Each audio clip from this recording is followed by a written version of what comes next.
ನಮಸ್ತೆ ಗೆಳೆಯರು, ಎಲ್ಲರೂ ಹೇಗಿದ್ದೀರಾ? ಚೆನ್ನಾಗಿದ್ದೀರಾ ಅಂತ ಭಾವಿಸ್ತೀನಿ. ಸಿನಿಮಾಗಳನ್ನು ನಾವು ವಿವಿಧ ಕಂಟೆಂಟ್ಗಳ ರೂಪದಲ್ಲಿ ವಿಂಗಡಣೆ ಮಾಡಬಹುದು.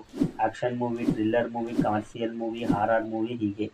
ಇವೆಲ್ಲ ನಾವು ಕಾಮನ್ ಆಗಿ ನೋಡುವಂತಹ ಸಿನಿಮಾಗಳು. ಆದರೆ ಎಕ್ಸ್ಪೆರಿಮೆಂಟಲ್ ಸಿನಿಮಾ ಅಂತ ಬಂದರೆ ನಮ್ಮ ಕನ್ನಡ ಇಂಡಸ್ಟ್ರಿಯಲ್ಲಿ ಅತಿ ಕಡಿಮೆ ಪ್ರಮಾಣದಲ್ಲಿ ಅದು ನಿಮಗೆ ಸಿಗುತ್ತೆ.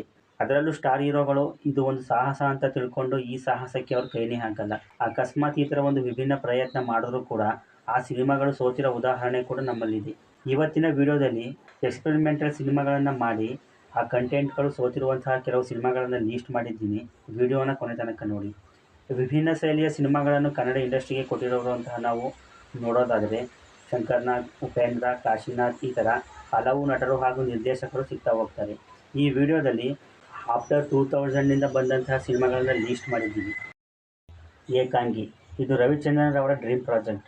ಹಂಸಲೇಖ ಅವರೊಂದಿಗೆ ಭಿನ್ನಾಭಿಪ್ರಾಯ ಮೂಡಿಸ್ಕೊಂಡು ರವಿಚಂದ್ರನ್ ಹಾಗೂ ಹಂಸಲೇಖರ್ ಅವರು ದೂರ ಆದಾಗ ಒಂದು ಬ್ಲಾಕ್ ಬಾಸ್ಟರ್ ಕೊಡಲೇಬೇಕು ಅಂತ ಪಣ ತೊಟ್ಟ ರವಿಚಂದ್ರನ್ ಅವರು ಏಕಾಂಗಿ ಪ್ರಾಜೆಕ್ಟನ್ನು ಕೈಗೆತ್ತಿಕೊಳ್ತಾರೆ. ಇದಕ್ಕೆ ತುಂಬಾ ಇನ್ವೆಸ್ಟ್ ಮಾಡ್ತಾರೆ ಕೂಡ. ಔಟ್ ಆಫ್ ಬಜೆಟ್ನಲ್ಲಿ ಸಿನಿಮಾನ ನಿರ್ಮಾಣ ಮಾಡ್ತಾರೆ. ರೈಟಿಂಗ್, ಡೈರೆಕ್ಷನ್, ಮ್ಯೂಸಿಕ್ ಡೈರೆಕ್ಟರ್ ಹಾಗೆ ಪ್ರೊಡ್ಯೂಸರ್ ಹೀಗೆ ಎಲ್ಲ ವರ್ಗದಲ್ಲೂ ಸಹ ರವಿಚಂದ್ರನ್ ಅವರೇ ಕೆಲಸ ಮಾಡಿರ್ತಾರೆ. ಈ ಚಿತ್ರದ ಕಥೆ ಹಾಗೂ ಅದನ್ನು ಪ್ರೆಸೆಂಟ್ ಮಾಡಿದಂತಹ ರೀತಿ ಎಲ್ಲ ವಿಭಿನ್ನ ಪ್ರಯತ್ನವಾಗಿತ್ತು. ರವಿಚಂದ್ರನ್ ಅವರ ಕ್ರಿಯೇಟಿವಿಟಿ ಆ ಟೈಮಲ್ಲಿ ಅಡ್ವಾನ್ಸ್ ಆಗಿತ್ತು ಅನ್ನೋದನ್ನು ನಮಗೆ ಈ ಸಿನಿಮಾ ತೋರಿಸ್ಕೊಡುತ್ತೆ. SFX ಸೌಂಡ್ ಸಿಸ್ಟಮನ್ನು ಬಳಸ್ಕೊಂಡಂತಹ ಕನ್ನಡದ ಮೊದಲ ಚಿತ್ರ ಹಾಗೂ ಭಾರತೀಯ ಎರಡನೇ ಚಿತ್ರ ಎಂದು ಏಕಾಂಗಿ ಚಿತ್ರವನ್ನು ಗುರುತಿಸಬಹುದು. 2007ರ ಮಾರ್ಚ್ನಲ್ಲಿ ಸಿನಿಮಾ ರಿಲೀಸ್ ಮಾಡ್ತಾರೆ. ಬಹಳಷ್ಟು ನಿರೀಕ್ಷೆ ಇಟ್ಕೊಂಡಿರ್ತಾರೆ ಈ ಸಿನಿಮಾದ ಮೇಲೆ ರವಿಚಂದ್ರನ್ ಅವರು. ಆದರೆ ಸಿನಿಮಾ ರಿಲೀಸ್ ಆಗಿ ಬಾಕ್ಸ್ ಆಫೀಸ್ನಲ್ಲಿ ವಿಫಲವಾಗುತ್ತೆ. ಇದಾದ ಒಂದು ವಾರದ ಬಳಿಕ ಉಪೇಂದ್ರರವರ H2O ಸಿನಿಮಾ ರಿಲೀಸ್ ಆಗುತ್ತೆ. ಪ್ರೇಕ್ಷಕರು H2O ಸಿನಿಮಾನ ನೋಡ್ತಾರೆ, ಏಕಾಂಗಿ ಸಿನಿಮಾವನ್ನು ಕೈಬಿಡ್ತಾರೆ. ಮತ್ತೆ ಸುಮಾರು 20 ಸೀನ್ಗಳನ್ನು ಶೂಟ್ ಮಾಡಿ ಸೆನ್ಸಾರ್ ಬೋರ್ಡ್ ಒಪ್ಪಿಗೆಯ ಮೇರೆಗೆ ಮತ್ತೆ ರಿಲೀಸ್ ಮಾಡ್ತಾರೆ ಸಿನಿಮಾವನ್ನು. ಆದರೂ ಕೂಡ ಸಿನಿಮಾ ಪಿಕಪ್ ಆಗದ ಕಾರಣ ರವಿಚಂದ್ರನ್ ಅವರಿಗೆ ಯಶಸ್ಸು ತಂದುಕೊಡಲ್ಲ. ಏಕಾಂಗಿ ಲಾಸ್ಟ್ನಿಂದ ಚೇತರಿಸಿಕೊಳ್ಳಲು ರವಿಚಂದ್ರನ್ ಅವರಿಗೆ ಬಹಳಷ್ಟು ವರ್ಷಗಳೇ ಬೇಕಾಗುತ್ತೆ. ಆರ್ಥಿಕವಾಗಿಯೂ ಕೂಡ ತುಂಬಾ ಕುಗ್ಗೋಗ್ತಾರೆ. ಅವರ ಮುಂದಿನ ಮಂಜಿನ ಹನಿ ಅನ್ನೋ ಪ್ರಾಜೆಕ್ಟ್ನ ಕೈಬಿಡ್ತಾರೆ. ಬೇರೆ ಬೇರೆ ಪ್ರೊಡಕ್ಷನ್ ಹೌಸ್ನಲ್ಲಿ ಕೆಲಸ ಮಾಡ್ತಾ ಬರ್ತಾರೆ. ಈಗಲೂ ಸಹ ಏಕಾಂಗಿ ಸೋಲಿಸಿದ ಕನ್ನಡಿಗರ ಮೇಲೆ ರವಿಚಂದ್ರನ್ ಅವರು ಬೇಸರವನ್ನು ವ್ಯಕ್ತಪಡಿಸ್ತಾರೆ. ಸಂತೆಯಲ್ಲಿ ನಿಂತ ಕಬೀರ, ಇದು ಶಿವಣ್ಣನವರ ಸಿನಿಮಾ. ಎಷ್ಟೋ ಜನಕ್ಕೆ ಶಿವಣ್ಣನವರದ್ದು ಇದು ಒಂದು ಸಿನಿಮಾ ಇದೆ ಅಂತಲೇ ಗೊತ್ತಿಲ್ಲ. ಇದು 2016ರಲ್ಲಿ ರಿಲೀಸ್ ಆಗಿರುತ್ತೆ.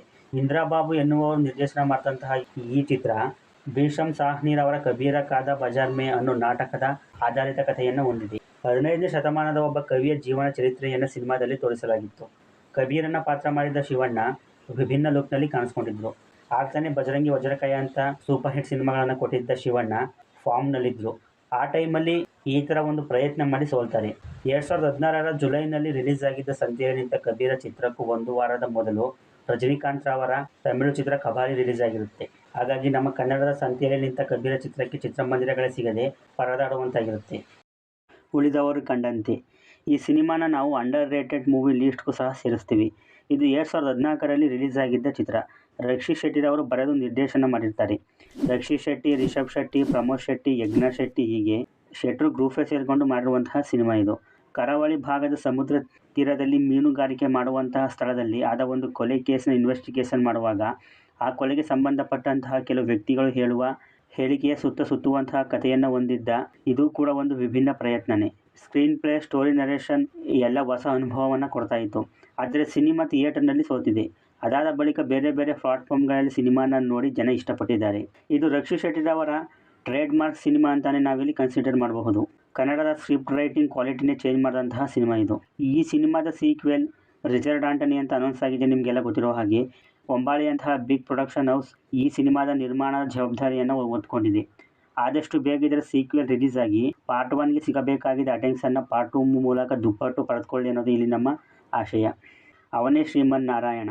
ಇದು ಕೂಡ ರಕ್ಷಿತ್ ಶೆಟ್ಟಿರವರ ನಾಯಕತ್ವದ ಸಿನಿಮಾ. ಈ ಸಿನಿಮಾದ ತೆರೆಯಿಂದ ಕೆಲಸ ಮಾಡಿರುವವರ ಲೀಸ್ಟ್ ನೋಡಿದ್ರೆ ದಂಗಾಗೋಗ್ತೀರಾ. ರೈಟಿಂಗ್ ವಿಷಯಕ್ಕೆ ಬಂದರೆ ರಕ್ಷಿತ್ ಶೆಟ್ಟಿ, ಚಂದ್ರಜಿತ್ ಬೆಳೆಯಪ್ಪ, ಅನಿರುದ್ಧ್ ಕೊಡ್ಗಿ, ಅಭಿಜಿತ್ ಮಹೇಶ್, ನಾರಾಯಣ ಶರ್ಮಾ, ಅಭಿಲಾಷ್ ಇವರೆಲ್ಲ ಸೇರಿಕೊಂಡು 18 ತಿಂಗಳುಗಳ ಕಾಲ ಇದರ ಸ್ಕ್ರಿಪ್ಟ್ ವರ್ಕ್ ಮಾಡಿದ್ರಂತೆ. ಪ್ರೊಡಕ್ಷನ್ ವಿಷಯಕ್ಕೆ ಬಂದರೆ ಪುಷ್ಕರ್ ಮಲ್ಲಿಕಾರ್ಜುನಯ್ಯ, HK ಪ್ರಕಾಶ್, ರಕ್ಷಿತ್ ಶೆಟ್ಟಿ, ಸುದರ್ಶನ್, DS ಹೇಮಂತ್ ಕುಮಾರ್ ಹೀಗೆ. ಇನ್ನು ಮ್ಯೂಸಿಕ್ ಡೈರೆಕ್ಟರ್ ವಿಷಯಕ್ಕೆ ಬಂದರೆ B ಅಜನೇಶ್ ಲೋಕನಾಥ್, ಚರಣ್ ರಾಜ್. ಡೈರೆಕ್ಟರ್ ಮಾತ್ರ ಒಬ್ಬರೇ, ಸಚಿನ್ ಬಿ ರವಿ ಎನ್ನುವರು. ಇಷ್ಟೆಲ್ಲ ಟೆಕ್ನಿಷಿಯನ್ಸ್ಗಳೆಲ್ಲ ಸೇರಿಕೊಂಡು ಕೊಟ್ಟಂತಹ ಔಟ್ಪುಟ್ ಕೂಡ ಅಷ್ಟೇ ಚೆನ್ನಾಗಿತ್ತು ಅನ್ನೋದು ಇಲ್ಲಿ ನನ್ನ ಅನಿಸಿಕೆ. 80ರ ದಶಕದ ಕಾನೂನು ಬಾಹಿರವಾದ ಅಮರಾವತಿ ಅನ್ನೋ ಭಾಗದಲ್ಲಿ ನಡೆದ ಕಥೆಯನ್ನು ಹೊಂದಿದ್ದ ಈ ಸಿನಿಮಾ ಒಂದು ಕಾಮಿಡಿ ಜಾನರ್ ಫ್ಯಾಂಟಸಿ ಸಿನಿಮಾವಾಗಿತ್ತು. ಅಚ್ಯುತ್ ಕುಮಾರ್ ಇದರ ಇನ್ನೊಬ್ಬ ಹೀರೋ ಅಂದರೆ ತಪ್ಪಾಗಲ್ಲ. ಅವರ ಕಾಮಿಡಿ ಟೈಮಿಂಗ್ ಅಂತೂ ಸಖತ್ತಾಗಿತ್ತು. ಬರೋಬ್ಬರಿ 3 ಗಂಟೆ ಡ್ಯೂರೇಷನ್ ಹೊಂದಿದ್ದ ಈ ಸಿನಿಮಾ ಎಷ್ಟೇ ಸಲ ನೋಡಿದರೂ ಸಹ ಬೇಜಾರಾಗ್ತಿರ್ಲಿಲ್ಲ. ಅದಕ್ಕೆ ಕಾರಣ ಅಚ್ಯುತ್ ಕುಮಾರ್, ರಕ್ಷಿತ್ ಶೆಟ್ಟಿರವರ ಕಾಂಬಿನೇಷನ್ ಅನ್ನಬಹುದು. ಈ ಸಿನಿಮಾದ ಸಸ್ಪೆನ್ಸ್ ಅನ್ನು ಸೆಕೆಂಡ್ ಹಾಫ್ನಲ್ಲಿ ಬರುವಂತಹ ಒಂದು ಹಾಡಿನಿಂದ ರಿವೀಲ್ ಮಾಡಿದ್ದಾರೆ. ಅದಂತೂ ನನಗೆ ತುಂಬಾನೇ ಇಷ್ಟ ಆಯಿತು. ಪ್ಯಾನ್ ಇಂಡಿಯಾ ಮಟ್ಟದಲ್ಲಿ ರಿಲೀಸ್ ಮಾಡಿದ್ದ ಅವನೇ ಶ್ರೀಮನ್ ನಾರಾಯಣ KGF ಚಾಪ್ಟರ್ 1 ಬಳಿಕ ಅಂಥದ್ದೇ ಬ್ಲಾಕ್ ಬಸ್ಟರ್ ಕೊಡುತ್ತೆ ಅಂತ ಎಲ್ಲ ಅಂದುಕೊಂಡಿದ್ರು. ಆದರೆ ಸಿನಿಮಾ ರಿಲೀಸ್ ಆಗಿ ಕೆಲವೇ ದಿನಗಳಲ್ಲಿ OTTಗೆ ಬಂದ್ಬಿಡ್ತು. ಆಗ ತುಂಬಾ ನಿರಾಶೆ ಆಗಿದ್ದಂತೂ ನಿಜ. ಪ್ಯಾನ್ ಇಂಡಿಯಾ ಬೇಡ, ನಮ್ಮ ಕನ್ನಡದಲ್ಲೂ ಸಹ ಈ ಸಿನಿಮಾನ ಥಿಯೇಟರ್ನಲ್ಲಿ ಜನ ನೋಡಿಲ್ಲ. ಜೆಂಟಲ್ಮ್ಯಾನ್ ಇದು ಪ್ರಜ್ವಲ್ ದೇವರಾಜ್ ರವರ ಚಿತ್ರ. ಒಬ್ಬ ಹೀರೋಗೆ ಬೇಕಾದ ಎಲ್ಲ ಅಂಶಗಳು ಇವರಲ್ಲಿ ಇದ್ರೂ ಕೂಡ ಒಂದು ಕಂಬ್ಯಾಕ್ ಆಗಿ ತುಂಬಾ ಒದ್ದಾಡ್ತಿದ್ದಾರೆ. ಆದರೂ ಸಹ ಇನ್ನೂ ಒಂದು ಸ್ಟ್ರಾಂಗ್ ಕಂಬ್ಯಾಕ್ ಅನ್ನೋದು ಇವರಿಗೆ ಸಿಕ್ಕಿಲ್ಲ. 2020ರಲ್ಲಿ ಬಂದ ಜೆಂಟಲ್ಮ್ಯಾನ್ ಮೇಲೆ ಬಹಳಷ್ಟು ನಿರೀಕ್ಷೆ ಇತ್ತು. ನಿದ್ದೆಗೆ ಸಂಬಂಧಪಟ್ಟಂತಹ ಕಾಯಿಲೆಗೆ ಒಳಗಾದ ನಾಯಕ ದಿನದ 24 ಗಂಟೆಯಲ್ಲಿ 18 ಗಂಟೆ ಕಾಲ ಬರೀ ನಿದ್ದೆಯೇ ಮಾಡ್ತಾನೆ. ಇನ್ನುಳಿದ 8 ಗಂಟೆಯಲ್ಲಿ ಅವನು ಎದುರಿಸಬೇಕಾದಂತಹ ಸಂದರ್ಭಗಳು, ತಂದೆ ತಾಯಿ ಕಳ್ಕೊಂಡ ಒಂದು ಮಗುವಿನ ಜವಾಬ್ದಾರಿ, ಈ ಪ್ರೊಸೆಸ್ನಲ್ಲಿ ಅವನು ಏನೇನೆಲ್ಲ ಮಾಡ್ತಾನೆ ಅನ್ನೋದು ಕಥೆಯ ಸಾರಾಂಶ. ಚಿತ್ರದಲ್ಲಿ ಪ್ರಜ್ವಲ್ ದೇವರಾಜ್, ಸಂಚಾರಿ ವಿಜಯ್, ನಿಷ್ಠಿಕಾ ನಾಯ್ಡು ಅವರು ಲೀಡ್ ರೋಲ್ನಲ್ಲಿ ಕಾಣಿಸ್ಕೊಂಡಿದ್ರು. ಪ್ರಜ್ವಲ್ ತಮ್ಮ ಸಿನಿ ಕೆರಿಯರ್ನಲ್ಲೇ ಒಂದು ವಿಭಿನ್ನ ಪ್ರಯತ್ನಕ್ಕೆ ಕೈ ಹಾಕಿದ್ರು. ಇದರಿಂದ ಕಂಬ್ಯಾಕ್ ಮಾಡುವಂತಹ ನಿರೀಕ್ಷೆ ಇತ್ತು ಕೂಡ. ಜಡೇಶ ಕುಮಾರ್ ಹಂಪಿ ಅವರು ನಿರ್ದೇಶನ ಮಾಡಿದ ಜೆಂಟಲ್ಮ್ಯಾನ್ ಚಿತ್ರವನ್ನು ರಾಜವೌಲಿ ಖ್ಯಾತಿಯ ಗುರು ದೇಶಪಾಂಡೆರವರು ನಿರ್ಮಾಣ ಮಾಡಿದರು. ಪ್ರೇಕ್ಷಕರ ವಲಯದಿಂದ ಪಾಸಿಟಿವ್ ರಿವ್ಯೂಸ್ ತಗೊಂಡ್ರೂ ಕೂಡ ಕೊರೋನಾದಿಂದ ಚಿತ್ರಕ್ಕೆ ಭಾರಿ ಹೊಡೆತ ಬೀಳುತ್ತೆ. ಹಾಗಾಗಿ ಬಾಕ್ಸ್ ಆಫೀಸ್ನಲ್ಲಿ ಗಳಿಕೆ ಕಾಣಲು ವಿಫಲವಾಗುತ್ತೆ. ಥಿಯೇಟರ್ನಿಂದ ಬೇಗನೆ ಹೊರಬೀಳುತ್ತೆ ಜೆಂಟಲ್ಮ್ಯಾನ್ ಸಿನಿಮಾ. ನೋಡೋಣ ಗೆಳೆಯರು, ಇವತ್ತಿನ ವಿಡಿಯೋ ಇಷ್ಟ ಆಗಿದ್ರೆ ಲೈಕ್ ಮಾಡಿ. ನಿಮಗೆ ಯಾವ ಹೀರೋ, ಯಾವ ಸಿನಿಮಾ ಇಷ್ಟ ಆಯಿತು ಅನ್ನೋದನ್ನು ಕಮೆಂಟ್ ಮಾಡಿ ತಿಳಿಸ್ಕೊಡಿ. ಇದೇ ಥರ ವಿಡಿಯೋಗಳಿಗಾಗಿ ನನ್ನ ಸಚ್ಚು ಶಶಿ ಅನ್ನೋ ಚಾನಲ್ನ ಸಬ್ಸ್ಕ್ರೈಬ್ ಮಾಡ್ಕೊಂಡು ಸಪೋರ್ಟ್ ಮಾಡಿ.